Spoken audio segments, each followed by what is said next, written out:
दिल्ली विधानसभा चुनाव है।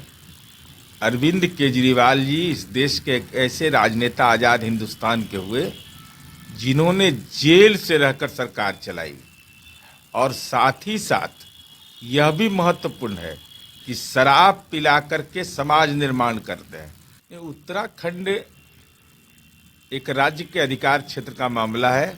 राज्य सरकार ने समान नागरिक संहिता लागू करने की बात कही है, लेकिन देश डॉक्टर भीमराव अंबेडकर ने संविधान सभा में लंबे बहस के बाद विविधता में एकता हमारा मूल मंत्र है।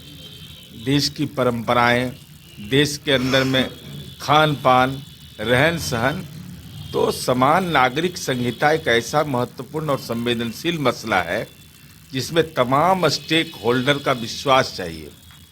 कश्मीर से कन्याकुमारी तक देश में विविधताएं भरी हुई है, तो ऐसी स्थिति में एक कानून के दायरे में लाया जाना, इस पर गहन विमर्श की ज़रूरत है।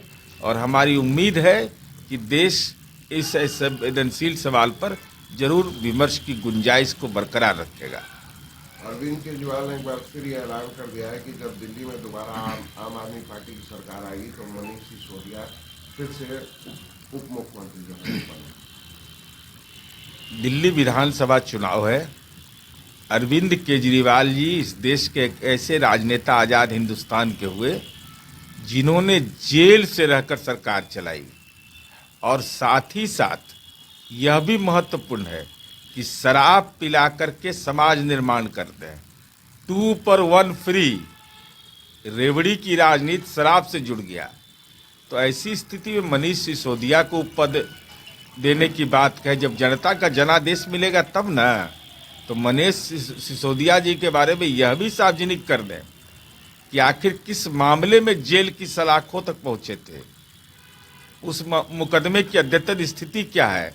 क्या शिक्षा जैसा एक महत्वपूर्ण महकमा एक ऐसे व्यक्ति के हाथ में जाए जो जेल का अनुभव, कोई आज़ादी की लड़ाई में तो जेल गए नहीं, सामाजिक परिवर्तन की लड़ाई में तो जेल गए नहीं, तो जेल किस मामले में गए हैं?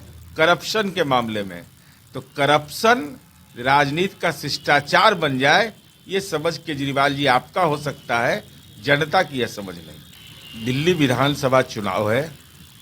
अरविंद केजरीवाल जी इस देश के एक ऐसे राजनेता आज़ाद हिंदुस्तान के हुए जिन्होंने जेल से रहकर सरकार चलाई, और साथ ही साथ यह भी महत्वपूर्ण है कि शराब पिला करके समाज निर्माण करते हैं।